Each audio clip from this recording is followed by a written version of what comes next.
नमस्कार, मैं हूं श्रीराम शिंदे और आप देख रहे हैं विश्व शांति दर्शन। विश्वधर्मी प्रोफेसर डॉक्टर विश्वनाथ कराड जी की संकल्पना से उभरे इस YouTube चैनल में हम देखते हैं कुछ अच्छी और सकारात्मक खबरें। शुरू करते हैं आज की सुर्खियों के साथ। IAS अफसरों का गांव, शून्य बजट प्राकृतिक खेती, एक विशाल तैरता शहर, अनोखी गृह निर्माण पद्धति, तेंदुए की मादा और शावक का पुनर्मिलन।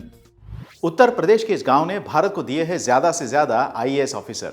आइए चलते हैं जौनपुर जिले के इस गांव में।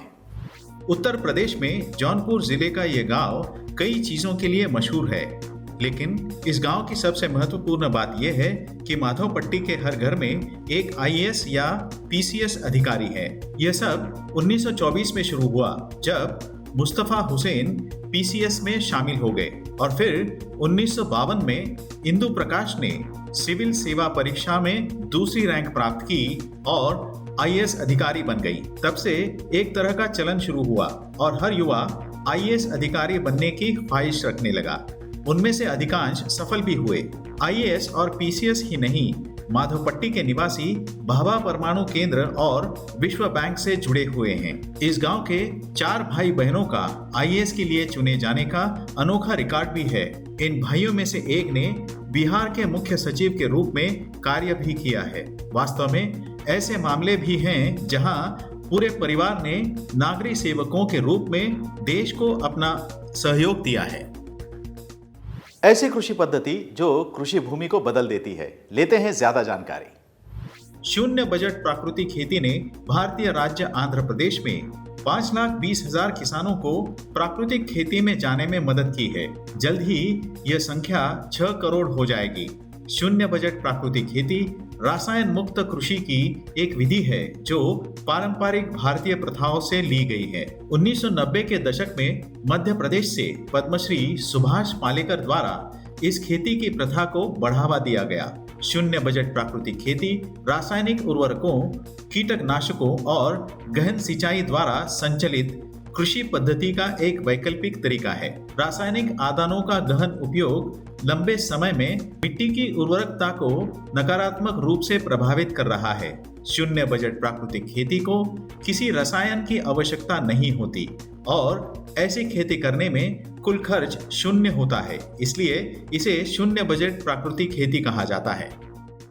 कछुए के आकार की यह विशाल संरचना न केवल एक लग्जरी नौका है, बल्कि एक तैरता शहर भी है।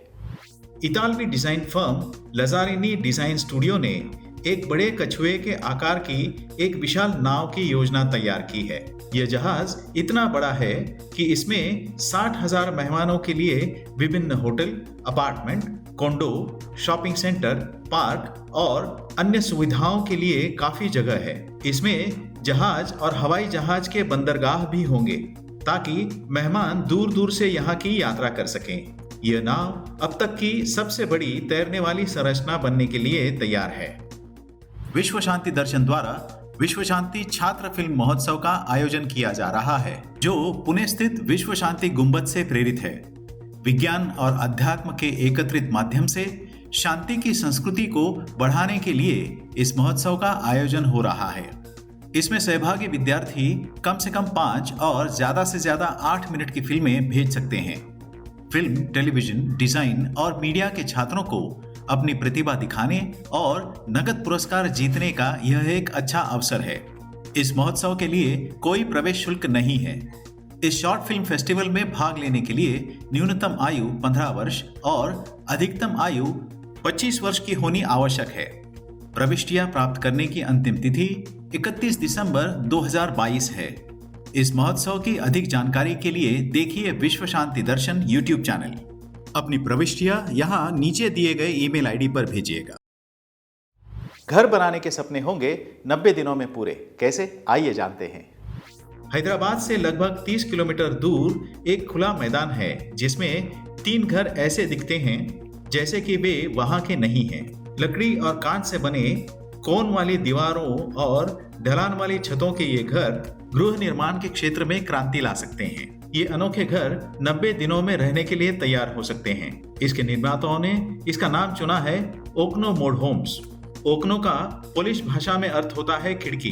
निर्माताओं का मानना है कि यह निर्माण के भविष्य की एक खिड़की है। प्लम्बिंग, वायरिंग और लाइट फिक्सचर के अंतिम योजना के साथ इस घर को निष्पादित करना आसान है। अप्रैल में शुरुआत होने के बाद इस घर के बारे में पूछताछ बढ़ रही है और ऐसे घर लोगों को देने की प्रक्रिया भी शुरू हो गई है। अपनी मां से अलग हुए तेंदुए के शावक को उसकी मां से मिलाने में वन विभाग को सफलता मिली है। इस घटना का वीडियो पहली बार कैमरा में कैद हुआ है। गन्ने के खेत का उपयोग तेंदुओं की माताओं द्वारा अक्सर अपने शावकों को जन्म देने के लिए किया जाता है।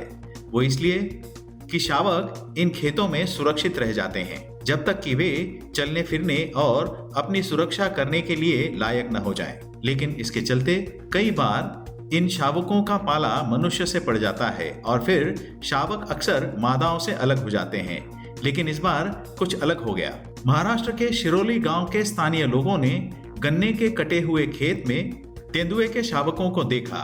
उन्होंने वन विभाग को सतर्क किया।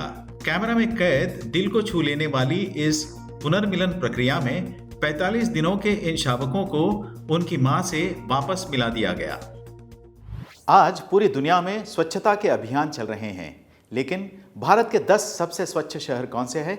आइए हम आपको बताते हैं जाते जाते।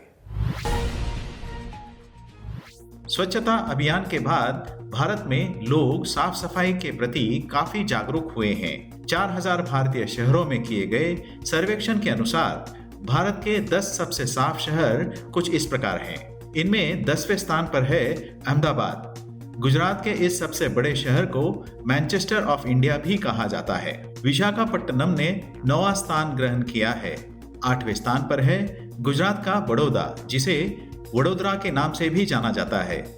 भारत का 7वां सबसे साफ शहर है भोपाल, जो मध्य प्रदेश की राजधानी है। छत्तीसगढ़ की राजधानी रायपुर 6ठे स्थान पर है। इस श्रेणी में 5वां स्थान हासिल किया है महाराष्ट्र के पुणे शहर ने। मुंबई के पश्चिम इलाके में बसा नवी मुंबई इस श्रेणी में 4थे स्थान पर है। 3रे स्थान पर है आंध्र प्रदेश का दूसरा सबसे बड़ा शहर विजयवाड़ा। भारत का दूसरा सबसे साफ शहर है सूरत, जिसे डायमंड सिटी ऑफ इंडिया भी कहा जाता है। भारत के सबसे साफ शहरों की सूची में सबसे पहले स्थान पर है इंदौर, जिसे मध्य प्रदेश की आर्थिक राजधानी भी कहा जाता है। 2017 से यह शहर भारत का सबसे साफ सुथरा शहर बना हुआ है। अगर आपने इस चैनल को अभी सब्सक्राइब नहीं किया तो इसी समय कीजिएगा, नीचे दिखाए गए सब्सक्राइब बटन को दबाकर। धन्यवाद। देखते रहिए विश्व शांति दर्शन।